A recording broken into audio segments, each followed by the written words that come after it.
Going on? As Greg said, I can't even say parking lot edition, but I had to get it in. Stuck out in the streets in a very foolish way, really. I'm out here trying to do a good deed. Got kind of out here. So I said, let me go ahead and jump on for a few minutes. Cause I plan to talk today. It's a lot of things going on in this little football world. This is, like I said, the slow season. About to pick back up because you have the whole spring ball and everything coming up. You see the draft is about to come up. You just had the combine. It's gonna be a lot of activity. So it's like there's no rush. Season go by really quick, and so does the off season. Here we are, March the 1st already. For people who don't believe time go fast, remember it was New Year's, and here it is March, and you're gonna look up be June, and from there, you should know what it is, especially when it comes to football. So everybody's gonna be getting ready for going into fall. The pros gonna be doing their summer workouts. College call theirs fall, so they're gonna be in fall, and the season kind of pushed back. Colorado first game is jumping off in September instead of August, but either way, everything's gonna get live and jumping. It's gonna be interesting. It's a lot of storylines that got to be fulfilled. Colorado has a lot of stuff to iron out, and Cleveland ain't no better. I know people watching Shedeur, they back to the everything but Shedeur type of situation. Everybody's back, you know, trying to figure out who the starting quarterback. I don't know how that's good for Cleveland. Who's gonna be the starting quarterback? Who's gonna be this? Who's gonna be that? I don't know how that helped them last season. I don't know how it helped them this year.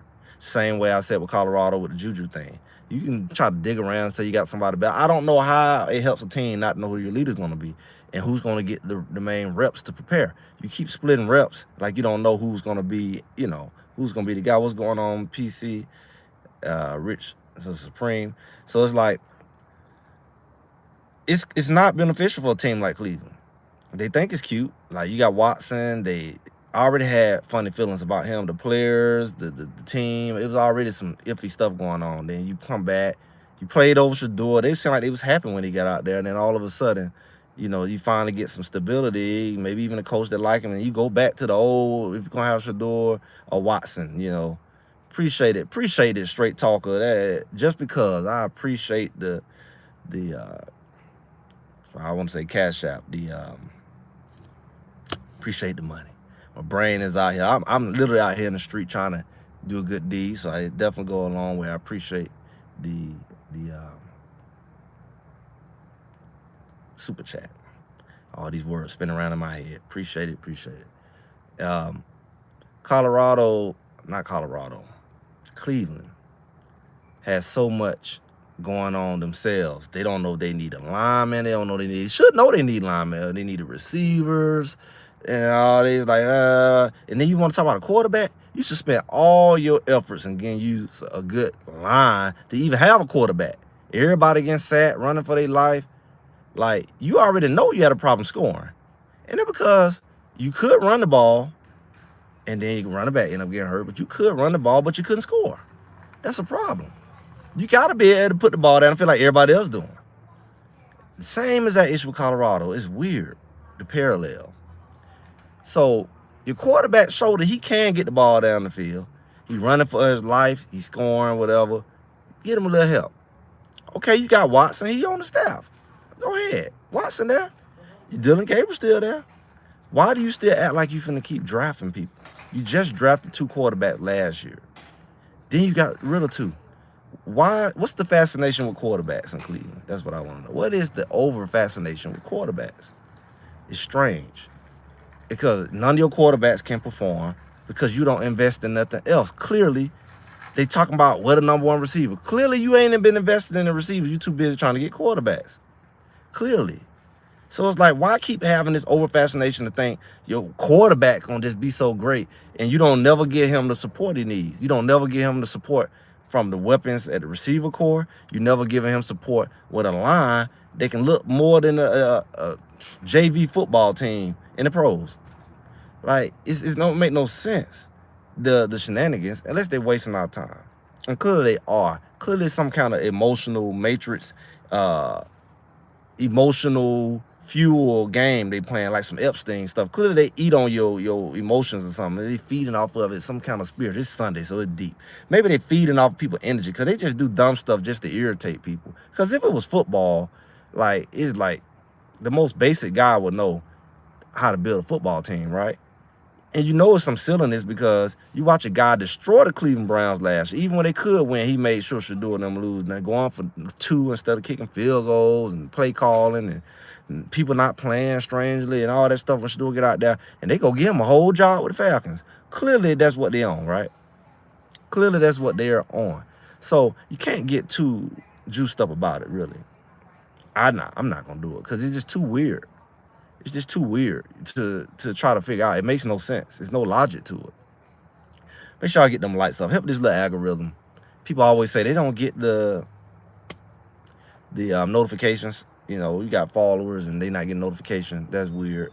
But, you know, it does that. Maybe if y'all get these lights up, maybe that'll help. Maybe it won't. But go ahead and get these lights up. Because I'm not going to be before y'all long. Y'all see I'm out and about. Not even at my normal location. So just kind of want to make sure I get with y'all because I'm getting back later than expected. And I don't want y'all to be left out. So this anything but Shedeur thing continues to linger, honestly. Honestly, they're going to get, you know, it was Malik, you know, get old boy from Green Bay. They were acting like they want to get Kyler Murray. It's like they just, everything was doing. You already got Watson there getting big money. And they more worried about that than their line can't block. They must be glad that line can't block. They must be happy with it. I don't know. These people here tight on this pole. People driving crazy. And I just hope that same thing doesn't roll over on Colorado. I really do. These people got this Benz and they tight on that wall over there. They tight on this wall.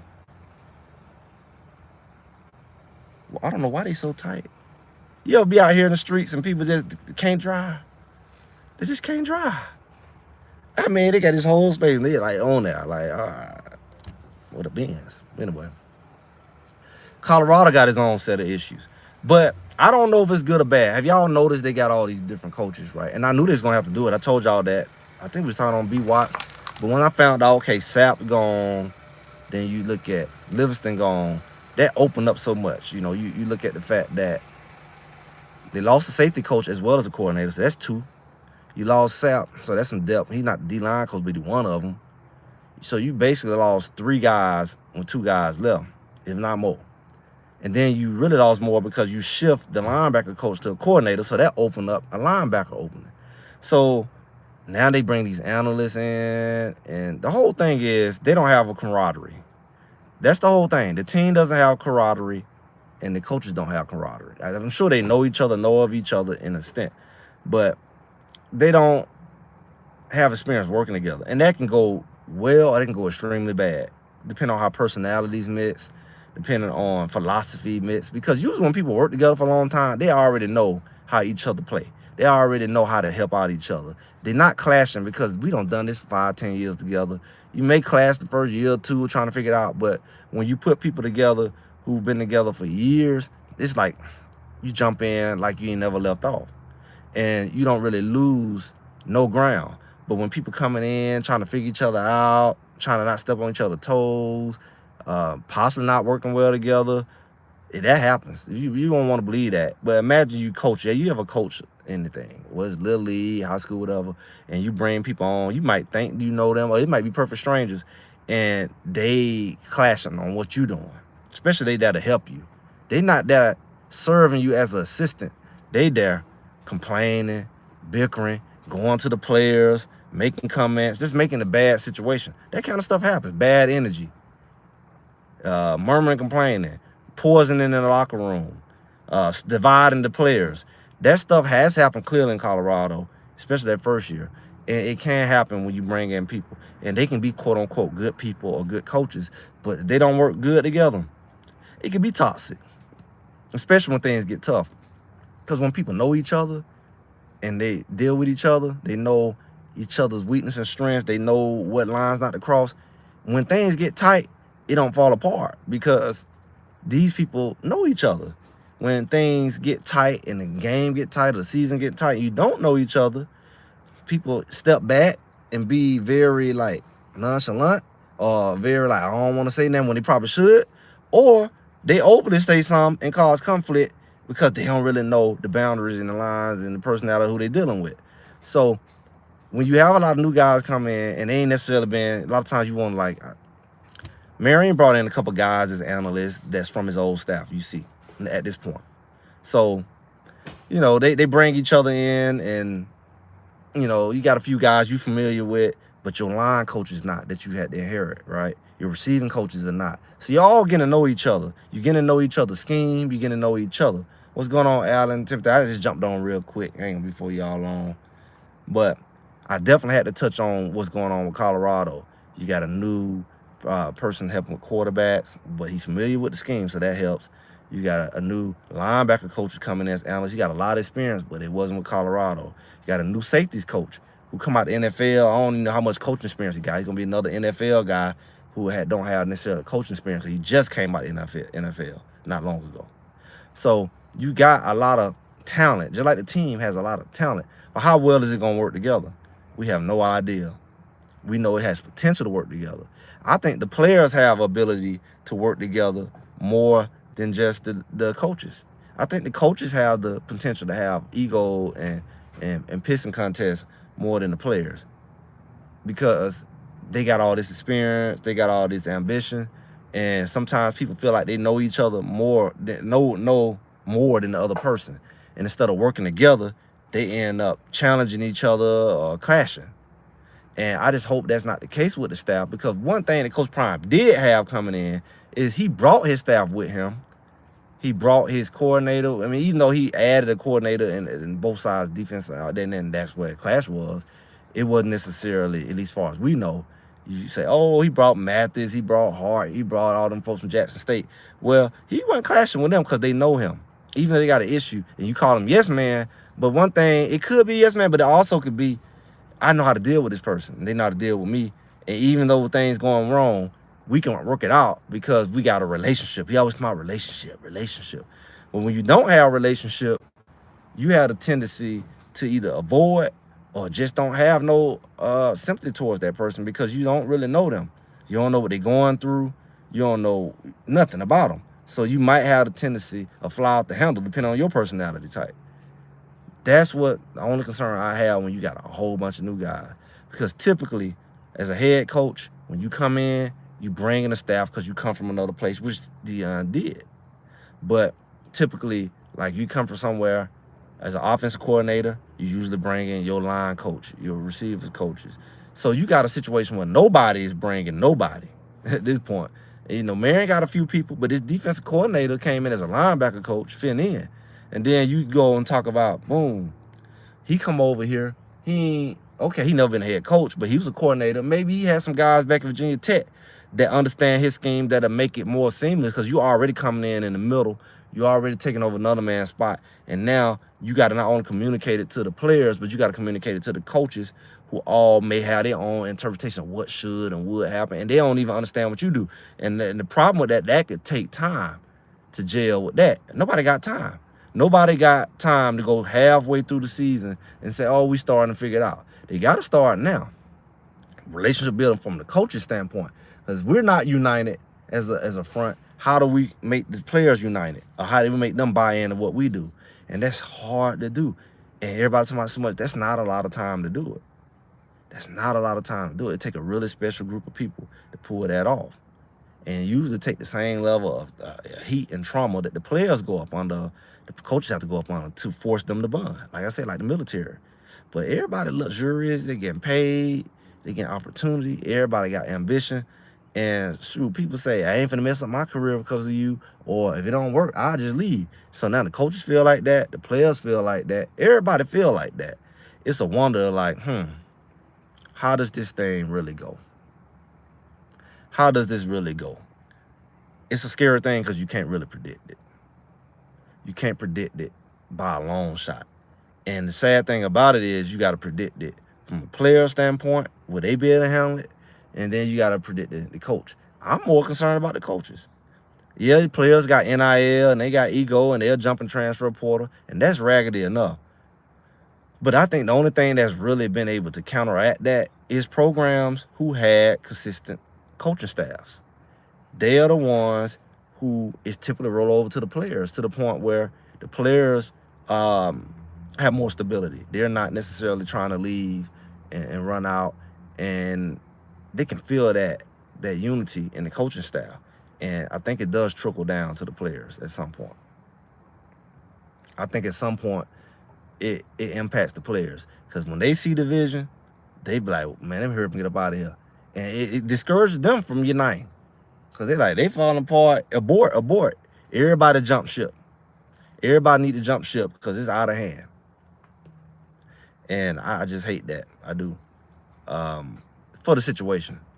So when these coaches go to leaving and people say, hey, you need to get rid of Coach Prime, his style, that's the only thing he got that he know. That's the people he ain't got to figure out. He got to figure out these players. He got to figure out new coaches. Now you got just as many, if not more, new coaches than you do the coaches that was there. And that's something new. Because we seen people come and go, but the core of Coach Prime was the same. The core. And the problem is nobody ain't stayed more than a couple years. I mean, who can we name outside of who he brought from Jackson State that stayed more than 2 years? Some people left in 1, some left in 2. Livingston left in 2. Pico left before his 2nd year. Sapp even gone at this point. So it's no glue at the coaching staff or the playing staff, at the player. What do you do? That's why, well, yeah, chap, what do you do? I don't know how that's good. I can try to make it. The person that is moving this, I'm leaving that trailer for them. Yeah. So,